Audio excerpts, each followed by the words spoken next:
guys, bersama saya lagi dalam Alright Nopod Channel. Berita gempak yang terkini, sahabat-sahabat semua. Terlalu banyak cabaran yang dihadapi oleh Datuk Seri Anwar Ibrahim. Kalau sebelum ini menjadi ketua pembangkang, menjadi pemimpin yang seringkali dihina, ya, diejek dengan kenyataan-kenyataan jelik, sahabat-sahabat semua, dengan pelbagai lagi tuduhan, diterajang. Namun hari ini, selepas Datuk Seri menjadi Perdana Menteri, juga turut mendapat banyak kejian, ya, kenyataan-kenyataan jelik, fitnah melampau dan banyak lagi, sahabat-sahabat semua. Jadi apa yang berlaku hari ini, pihak polis telah pun mengambil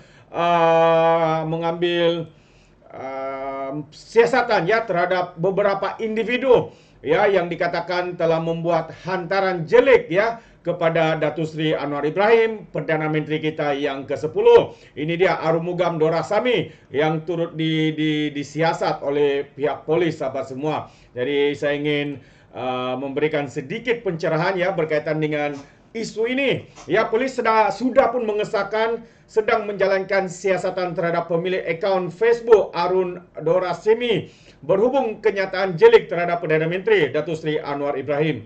Pengarah Jabatan Siasatan Jenayah JSG Bukit Aman, Datuk Seri Muhammad Suhaili Momazan berkata, siasatan dijalankan ke atas Arumugam Dorasami berhubung hantaran video mengandungi kenyataan berbaur penghinaan terhadap Perdana Menteri Datuk Seri Anwar Ibrahim pada 18 hari bulan Ogos yang lalu. Lelaki itu sudah dipanggil ke unit siasatan jenayah terkelas bahagian pendakwaan undang-undang JSG Bukit Aman pada 21 Ogos, iaitu pada 2 hari yang lalu, bagi merakam, ya, dan percakapan dan juga membantu siasatan.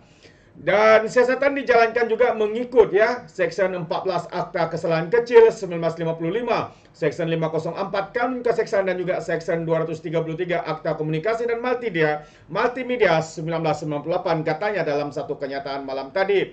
Sehubungan dengan itu juga Suhaili menasihati orang ramai supaya tidak membuat sebarang spekulasi atau berkongsi maklumat yang salah sehingga boleh mengganggu proses siasatan, menyebabkan suasana tidak harmoni dalam kalangan masyarakat di Malaysia. Katanya tindakan tegas akan diambil terhadap mana-mana pihak yang bertindak dalam apa juga cara yang boleh menjejaskan ketenteraman awam dan keselamatan negara, katanya. Sebelum ini, seorang individu mempersoalkan tindakan Anwar mengislamkan seorang saudara baru-baru ini dipanggil polis untuk dirakam keterangan.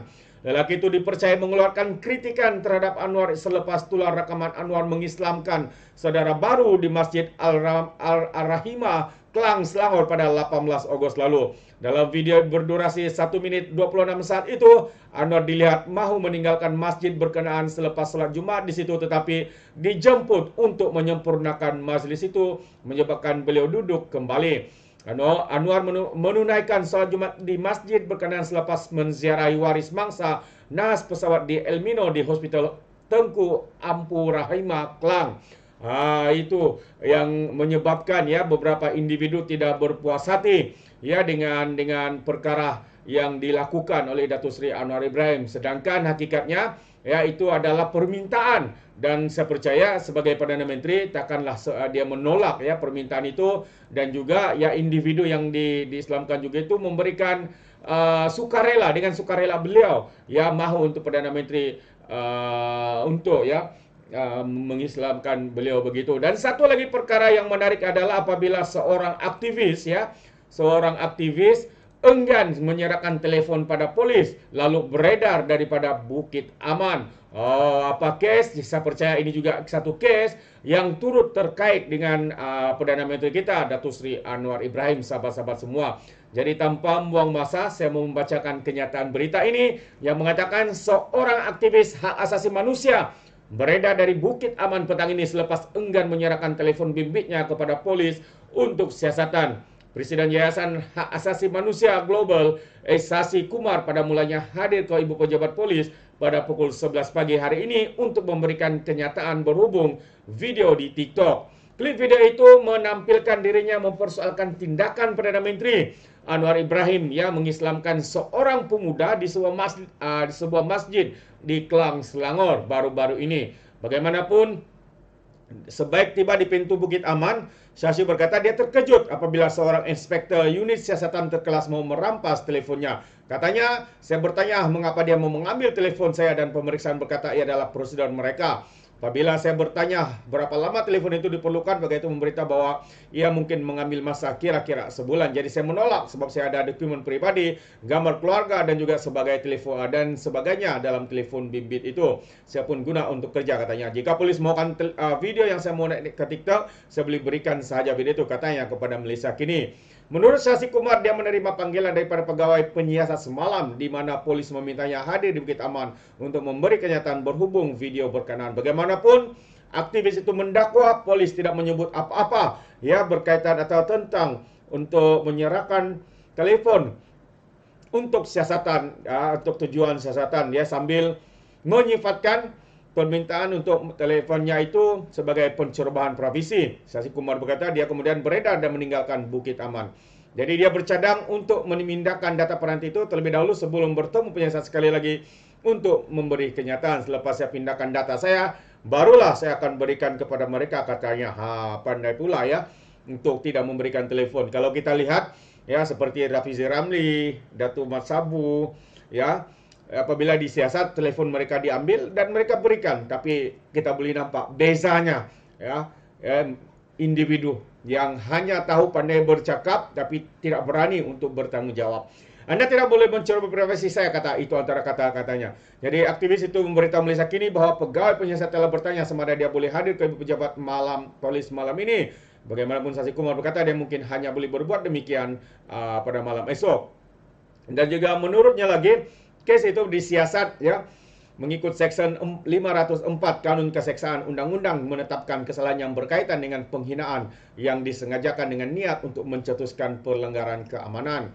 Shashi Kumar adalah aktivis kedua yang dipanggil polis berhubung kritikan terhadap Anwar kerana mempengerusikan upacara penukaran agama di sebuah masjid di Klang pada Jumaat lepas. Semalam aktivis Arun Dorsami juga dipanggil untuk memberi kenyataan. Ini yang berita awal ya, yang pertama tadi yang saya nyatakan. Jadi jelas sahabat-sahabat semua ya, mereka membuat kenyataan bagi pandangan saya ya, ini adalah satu kenyataan jelik, kenyataan menghina dan sebagainya. Mereka tidak mengetahui sebenarnya, sedangkan kalau kita tahu daripada pihak yang sebenar yang meminta Datuk Seri untuk mengislamkan saudara itu sebenarnya ya, bahawa yang meminta adalah daripada pihak mereka, bukannya Perdana Menteri kita Datuk Seri Anwar Ibrahim.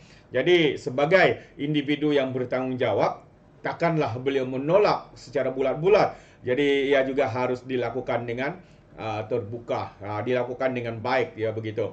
Jadi ini dia apa yang saya ingin sampaikan, memang amat mengejutkan, tapi inilah hakikatnya sahabat-sahabat semua. Cabaran yang dihadapi oleh Perdana Menteri kita bukan kecil, bukan sikit sahabat semua. Saban hari dikatakan bodoh, saban hari dikatakan tidak bijak ya, dengan dikeji, difitnah, kenyataan jelik dan pelbagai lagi. Jadi kita boleh nampak ya bagaimana mereka-mereka semua ini begitu mungkin ya tidak berpuas hati dengan Datuk Seri Anwar Ibrahim hanya kerana beliau diangkat menjadi pemimpin nombor satu negara dengan komitmen beliau juga Datuk Seri untuk melawan rasuah, korupsi, penyelewengan, salah guna kuasa, kebobrokan dan sebagainya. Ada di antara mereka dikatakan takut dengan perkara ini sehingga mahu ya untuk mendesak ya untuk Datuk Seri Anwar Ibrahim berundur dan sebagainya. Itu apa yang saya ingin katakan, pandangan saya. Sahabat di Muak, bagaimana pula dengan anda? Adakah anda seirama dengan saya? Anda boleh berikan komen dalam ruangan komen. Tapi dengan itu izinkan saya untuk mengundurkan diri dan seperti biasa peribahasa mengatakan tapak pun kangkap 2 tahun keinginan. Dalam bahasa Melayunya, tepuk dadah, tanya selera. Sekian saya daripada Alright Nampak Channel. Saya kita berjumpa lagi. Bye-bye.